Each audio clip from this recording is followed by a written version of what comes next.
दोस्तों नमस्कार, ये है मार्गदर्शन फॉर सिविल सर्विसेज। मैं अनुराग चौधरी। दोस्तों आज की वीडियो में हम सॉल्व करेंगे उत्तर प्रदेश लोक सेवा आयोग द्वारा आयोजित किए जाने वाले यूपीपीसीएस प्रारंभिक परीक्षा के सामान्य अध्ययन के लिए महत्वपूर्ण प्रश्नों का प्रैक्टिस सेट, जो आपके आगामी परीक्षाओं जैसे यूपीपीसीएस प्रारंभिक परीक्षा, समीक्षा अधिकारी, सहायक समीक्षा अधिकारी, जीआईसी प्रवक्ता, government degree college assistant professor और एलटी ग्रेड परीक्षा के सामान्य अध्ययन खंड के लिए बहुत ही उपयोगी हैं। तो आइए शुरू करते हैं आज का प्रैक्टिस सेट। पहला प्रश्न है दोस्तों, एसडीजी शहरी सूचकांक और डैशबोर्ड 2021-22 के संदर्भ में निम्नलिखित कथनों पर विचार कीजिए। देखिए, पहला कथन है कि एसडीजी शहरी सूचकांक में शीर्ष शहरों में शिमला हिमाचल प्रदेश शामिल है। बिल्कुल सही है। दूसरा है कि उत्तर प्रदेश की तरफ से शीर्ष शहर लखनऊ 36वीं रैंक, जबकि मेरठ 55वें अंतिम पायदान पर है। बिल्कुल सही है। तीसरा है कि सूचकांक में कुल 77 संकेतकों की आधार पर 55 शहरों को रैंक प्रदान की गई है। ये सही नहीं है। और चौथा है नीति आयोग द्वारा यह सूचकांक जारी किया जाता है। तो बिल्कुल सही है। तो 1, 2 और 4 आपके सही हैं। ऑप्शन बी सही उत्तर हो जाएगा। और आप जान लीजिए दोस्तों कि एसडीजी शहरी सूचकांक 2020-21 में 56 शहरों का चयन किया गया है, जिसमें धनबाद झारखंड अंतिम पायदान पर है। और उत्तर प्रदेश के कुल 7 शहर लखनऊ, कानपुर, गाजियाबाद, प्रयागराज, वाराणसी, आगरा और मेरठ इसमें शामिल किए गए थे। अगला प्रश्न है, गांधी जी द्वारा सत्याग्रह आश्रम का निर्माण किस स्थान पर करवाया गया था? तो आप जान लीजिए कि अहमदाबाद में। ऑप्शन सी आपका सही उत्तर है। महात्मा गांधी ने 1915 में अहमदाबाद के कोचरख क्षेत्र में सत्याग्रह आश्रम की स्थापना की थी। और ये आश्रम विभिन्न आर्थिक गतिविधियों के संचालन की सुविधा की दृष्टि से 1917 में साबरमती नदी के किनारे स्थानांतरित कर दिया गया था। अगला प्रश्न है दोस्तों, मोहनदास करमचंद गांधी के संदर्भ में निम्नलिखित में से गलत कथन को चुनिए। पहला है कि गांधी जी ने 1894 में नटाल इंडियन कांग्रेस की स्थापना की थी। बिल्कुल सही है। दूसरा है कि महात्मा गांधी ने 1900 में फिनिक्स, डरबन, दक्षिण अफ्रीका में एक आश्रम स्थापित किया था। उसके बाद तीसरा है कि गांधी जी ने दक्षिण अफ्रीका में इंडियन ओपिनियन नामक अखबार निकाला था। और चौथा है कि महात्मा गांधी ने सबसे पहले 1901 में आयोजित कांग्रेस के कलकत्ता अधिवेशन में भाग लिया था। तो इसमें से आप देख लीजिए दोस्तों, ऑप्शन बी आपका गलत है। देखिए, कहा गया है कि महात्मा गांधी ने 1900 में फिनिक्स, डरबन में एक आश्रम स्थापित किया था। तो ये सही नहीं है, क्योंकि गांधी जी ने दोस्तों दक्षिण अफ्रीका में वर्ष 1904 में फिनिक्स, दक्षिण अफ्रीका में आश्रम स्थापित किया था। तो ये वर्ष 1904 होगा, इसलिए कथन बी आपका गलत है। अगला प्रश्न है दोस्तों, होम रूल आंदोलन के संदर्भ में सही विकल्प चुनिए। पहला है कि अप्रैल 1916 में एनी बेसेंट ने होम रूल लीग की स्थापना की थी। दूसरा है कि सितंबर 1916 में बाल गंगाधर तिलक ने होम रूल लीग की स्थापना की। तीसरा है एनी बेसेंट ने कॉमनवेल्थ और न्यू इंडिया के माध्यम से अपने लीग का प्रचार किया। और चौथा कथन है कि एनी बेसेंट की लीग का कार्यक्षेत्र कर्नाटक और महाराष्ट्र था। तो इसमें से आपको सही कथन चुनना है। तो आप देख लीजिए, एनी बेसेंट ने कॉमनवेल्थ और न्यू इंडिया के माध्यम से अपने लीग का प्रचार किया था। दोस्तों अप्रैल 1916 में तिलक ने और सितंबर 1916 में एनी बेसेंट ने अपनी होम रूल का स्थापना किया था। तो ये कंफर्म कर लीजिएगा। बेसेंट ने कॉमनवेल्थ और न्यू इंडिया और तिलक ने मराठा तथा केसरी के माध्यम से अपनी लीग का प्रचार प्रसार किया था। अगला प्रश्न सुमेलन से संबंधित है। इसमें आपको देखिए सही कूट का चयन करना है सुमेलन करते हुए। बनारस अधिवेशन 1905, तो आप जान लीजिए ये गोपाल कृष्ण गोखले की अध्यक्षता में हुआ था। कलकत्ता अधिवेशन 1906 की अध्यक्षता दादा भाई नौरोजी द्वारा। सूरत अधिवेशन 1907 के अध्यक्ष रास बिहारी घोष। और कांग्रेस के लखनऊ अधिवेशन 1916 की अध्यक्षता जो है किसके द्वारा?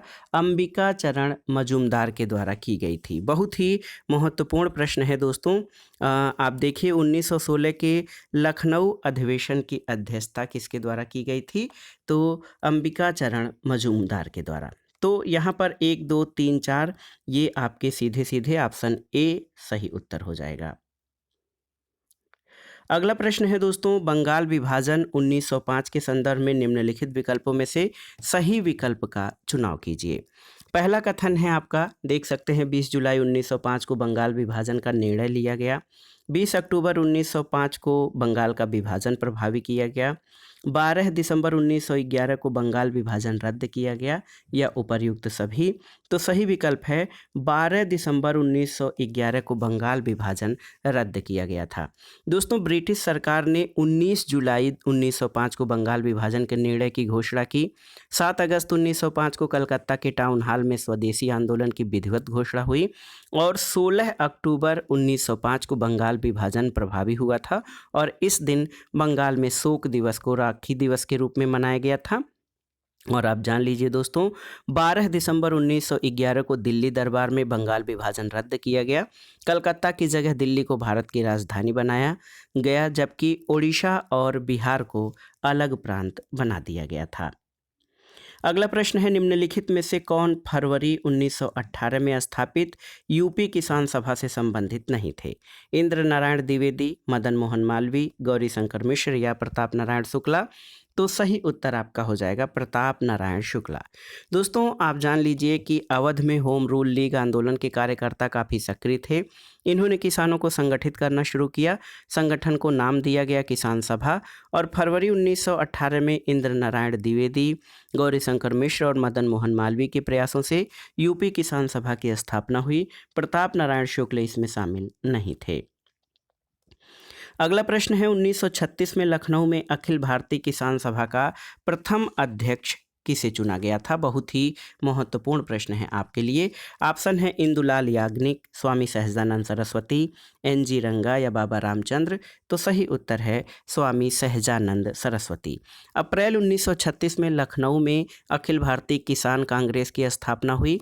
इसका नाम बदलकर अखिल भारतीय किसान सभा किया गया और बिहार प्रांतीय किसान सभा के संस्थापक स्वामी सहजानंद सरस्वती इसके अध्यक्ष चुने गए थे। अगला प्रश्न है दोस्तों, जलियांवाला बाग नरसंहार किस गांधीवादी सत्याग्रह के संबंध में हुआ था? ऑप्शन देखिए, स्वदेशी सत्याग्रह, रॉलेट सत्याग्रह, बारदोली या फिर असहयोग आंदोलन? तो सही उत्तर है रॉलेट सत्याग्रह।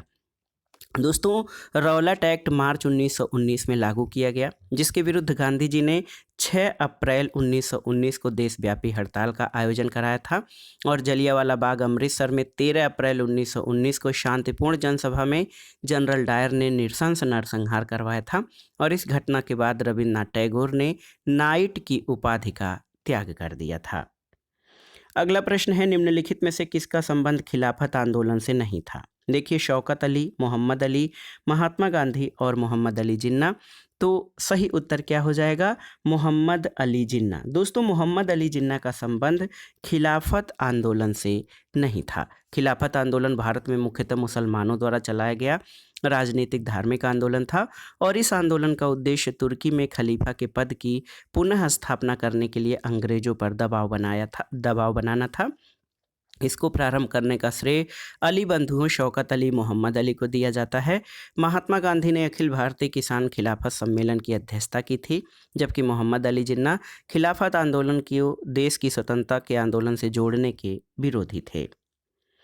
अगला प्रश्न है दोस्तों, महात्मा गांधी द्वारा चलाए गए आंदोलनों को उनके वर्ष के अनुसार सुमेलित कीजिए। तो सबसे पहले चंपारण सत्याग्रह 1917, खेड़ा सत्याग्रह 1918, राजकोट का आंदोलन 1939 और असहयोग आंदोलन 1920। तो 3, 4, 2, 1 यहाँ पर ऑप्शन देखते हैं, 3, 4, 2, 1 ऑप्शन बी आपका सही उत्तर हो जाएगा। अगला प्रश्न है दोस्तों, मुख्यमंत्री कन्या सुमंगला योजना देश के किस राज्य की योजना है? ऑप्शन मध्य प्रदेश, उत्तर प्रदेश, महाराष्ट्र और बिहार। तो सही उत्तर क्या हो जाएगा? दोस्तों, मुख्यमंत्री कन्या सुमंगला योजना उत्तर प्रदेश सरकार की योजना है। ऑप्शन बी आपका सही उत्तर है और इस योजना का उद्देश्य बालिकाओं की शिक्षा और स्वास्थ्य को प्रोत्साहित करना है।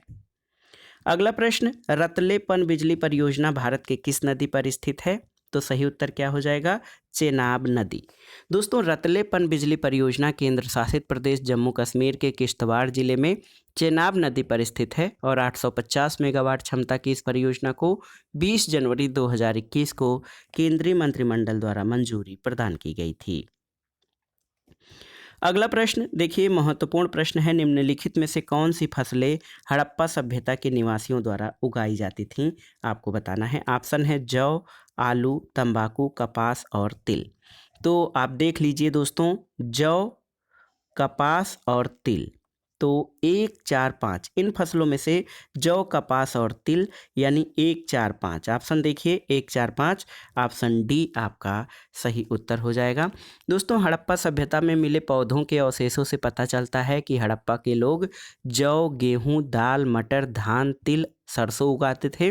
मोहनजोदड़ो और अन्य स्थलों पर पाए गए सूती कपड़े के टुकड़ों से इस बात का पता चलता है कि कपास की खेती भी की जाती थी। लेकिन तंबाकू और आलू भारत में सबसे पहले पुर्तगालियों के साथ 16वीं शताब्दी में आया था। अगला प्रश्न है दोस्तों, दी गई सूचियों को जो है सुमेलित करना है। ताम्रपाषाण संस्कृति और उनके मृद भांडों की विशेषता।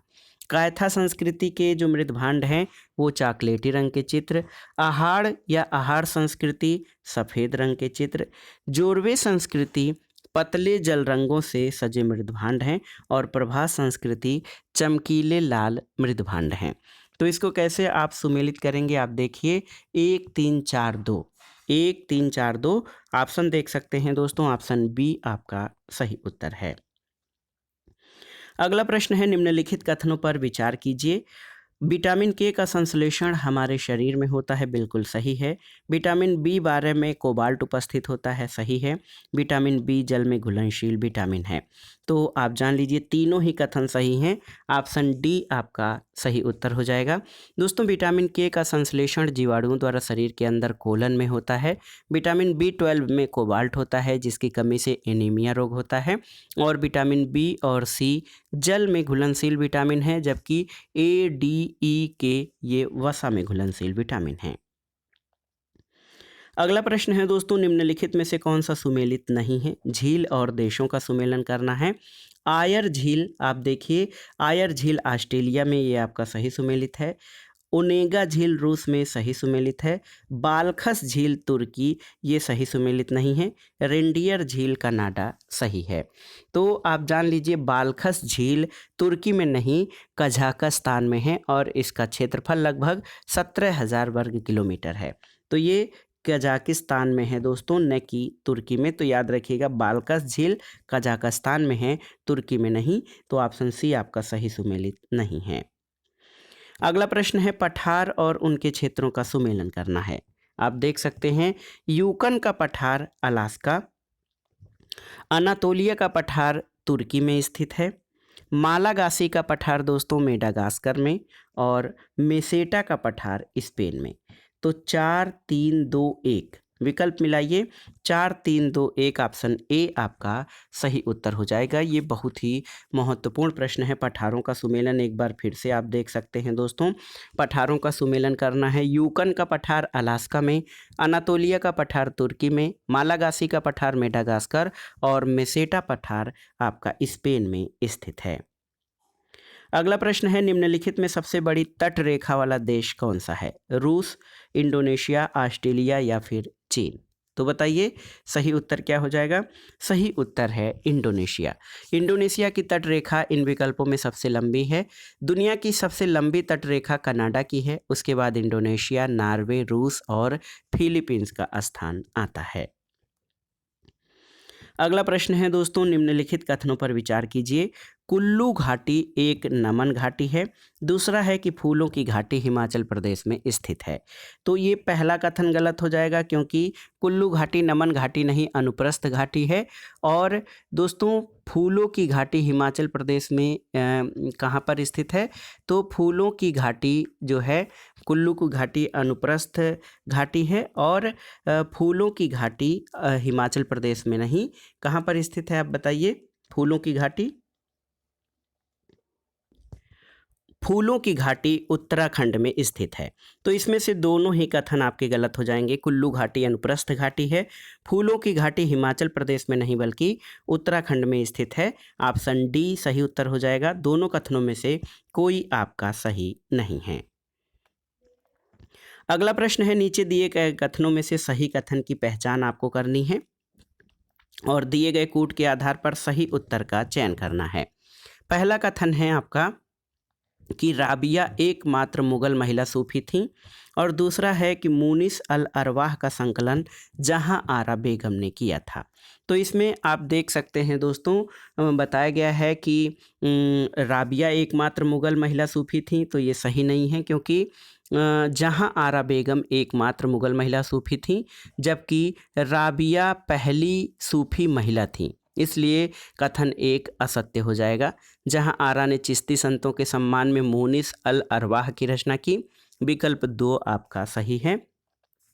राबिया पहली सूफी महिला थी लेकिन जहां आरा बेगम एकमात्र मुगल महिला सूफी थी। तो केवल कथन 2 आपका सही उत्तर होगा। ऑप्शन बी सही उत्तर हो जाएगा। अगला प्रश्न है, नीचे दिए गए कथनों में से सही कथन की पहचान कीजिए और दिए गए कूट के आधार पर सही उत्तर का चयन कीजिए। दोस्तों, पहला कथन है कि निकोलो कोंटी विजयनगर आने वाला पहला यूरोपीय यात्री था, सही है। और एथेनियस निकितन भारत आने वाला पहला तजाकिस्तान की यात्री था, ये आपका गलत है। देखिए, निकोलो कोंटी इटली का यात्री था। 1420 से 22 के बीच ये सपरिवार देवराय प्रथम के काल में विजयनगर की यात्रा की और वो विजयनगर आने वाला पहला यूरोपीय यात्री था। तो आप जान लीजिए ये सही उत्तर हो जाएगा, सही कथन। जबकि एथेनियस निकितन रूस का यात्री था, न कि ताजिकिस्तान का। और 1470 में बहमनी साम्राज्य के बीदर की यात्रा उसने की थी और ये भारत आने वाला पहला रूसी यात्री था। तो कथन केवल एक सही है, 2 गलत है। ऑप्शन ए आपका सही उत्तर हो जाएगा। अगला प्रश्न है दोस्तों, नीचे दिए गए कथनों में से सही कथन की पहचान कीजिए और दिए गए कूट के आधार पर सही उत्तर का चयन कीजिए। पहला कथन है कि देवराय द्वितीय का राज दरबार भुवन विजय के नाम से विख्यात था। दूसरा है कृष्णदेव राय ने गजवेटकर की उपाधि धारण की थी। तो दोस्तों, दोनों ही कथन आपके देखे जाएं तो सही नहीं है क्योंकि देवराय द्वितीय का दरबार भुवन विजय नहीं बल्कि कृष्ण देव राय का दरबार भुवन विजय के रूप में विख्यात था। वे आंध्र भोज, अभिनव भोज और आंध्र पितामह जैसी उपाधियां धारण करते थे। कथन एक आपका गलत हो गया। और दूसरा है देवराय द्वितीय ने पुरोधा, गजवेटकर यानी हाथियों का शिकारी जैसी उपाधियां धारण की थी। तो ये हो जाएगा कि देवराय द्वितीय न कि कृष्ण देव राय। तो दोनों ही कथन आपके गलत हो जाएंगे। ऑप्शन डी उपर्युक्त में से कोई नहीं सही है। अगला प्रश्न है दोस्तों, जजिया कर के बारे में सही कथन की पहचान आपको करना है और यहाँ पर देखिए, जजिया कर लगाने वाला पहला शासक फिरोज शाह तुगलक था, ये गलत हो जाएगा। फिरोज शाह तुगलक ने जजिया को खराज से पृथक बनाकर इसे ब्राह्मणों पर भी आरोपित किया था, सही है। कश्मीर में सबसे पहले जजिया कर लगाने वाला शासक जैनुल आबदीन था, सही नहीं है। और मोहम्मद शाह रंगीला ने सदा के लिए जजिया कर को समाप्त कर दिया, सही है। तो इसमें 2 और 4 कथन 2 और 4 आपके सही हैं। आप जान लीजिए, सबसे पहले जजिया कर लगाने वाला शासक मोहम्मद बिन कासिम था और इसने सिंध के देवल में जजिया कर लगाया था। फिरोज शाह तुगलक ने जजिया को खराज से पृथक कर बनाया, इसे ब्राह्मणों पर भी लागू किया। कश्मीर में जजिया को सबसे पहले लागू करने वाला शासक सिकंदर शाह था और कश्मीर के अकबर नाम से मशहूर जैनुल आबदीन ने कश्मीर में जजिया कर को लागू करने का विरोध किया था। और दोस्तों, सवाई मिर्जा राजा जय सिंह के अनुरोध पर मोहम्मद शाह रंगीला ने 1720 में सदा के लिए जजिया कर को समाप्त कर दिया। तो इसमें 2 और 4 सही हैं। ऑप्शन डी सही उत्तर हो जाएगा। अगला प्रश्न है दोस्तों, विश्व का सबसे ऊंचा रेलवे आर्क ब्रिज किस देश में निर्माणाधीन है? ऑप्शन है भारत, चीन, जापान और अमेरिका। तो सही उत्तर कहाँ हो जाएगा? भारत में। आप जान लीजिए, विश्व का सबसे ऊंचा रेलवे आर्क ब्रिज भारत में जम्मू कश्मीर में चेनाब नदी पर निर्मित है, जो अपने निर्माण के अंतिम चरण में था। इसकी ऊंचाई 359 मीटर है, जो एफिल टावर से भी 35 मीटर ऊंचा है और इसका निर्माण कोंकण रेलवे कॉरपोरेशन लिमिटेड द्वारा किया जा रहा है। अगला प्रश्न दोस्तों, इस वीडियो का आखिरी प्रश्न है कि ताम्र संचय संस्कृति का सबसे बड़ा संचय कहाँ से प्राप्त होता है। ऑप्शन है बिठूर, गुंगेरिया, इनामगांव या नौदाटोली। तो सही उत्तर है गुंगेरिया। दोस्तों, ऐसे पुरास्थल जहाँ से तांबे की वस्तुएं यानी कि संचय के रूप में प्राप्त होती हैं, ताम्र संचयी संस्कृति का भाग कहलाते हैं। इनका सबसे बड़ा संचय गुंगेरिया, मध्य प्रदेश, गुंगेरिया एमपी में है, मध्य प्रदेश से प्राप्त हुआ है, जिसमें तांबे की 424 वस्तुएं और चांदी के 102 पतले पत्थर पाए गए हैं। तो याद रखिएगा, ताम्र संचय संस्कृति का सबसे बड़ा संचय जो है गुंगेरिया मध्य प्रदेश से प्राप्त हुआ है। तो दोस्तों, ये था आज का प्रैक्टिस सेट यूपीपीसीएस प्रारंभिक परीक्षा के लिए सामान्य अध्ययन प्रथम प्रश्न पत्र के महत्वपूर्ण प्रश्नों का प्रैक्टिस सेट, जो आपके आगामी अन्य परीक्षाएं जो लोक सेवा आयोग द्वारा आयोजित की जाती हैं उनके सामान्य अध्ययन खंड के लिए भी बहुत ही उपयोगी है। आप इन प्रश्नों को तैयार कर लीजिएगा। दोस्तों, वीडियो आपको कैसा लगा हमें कमेंट बॉक्स में ज़रूर बताइएगा। वीडियो को लाइक करें, शेयर करें और इस चैनल मार्गदर्शन फॉर सिविल सर्विसेज को सब्सक्राइब करें। वीडियो देखने के लिए धन्यवाद दोस्तों। नमस्कार।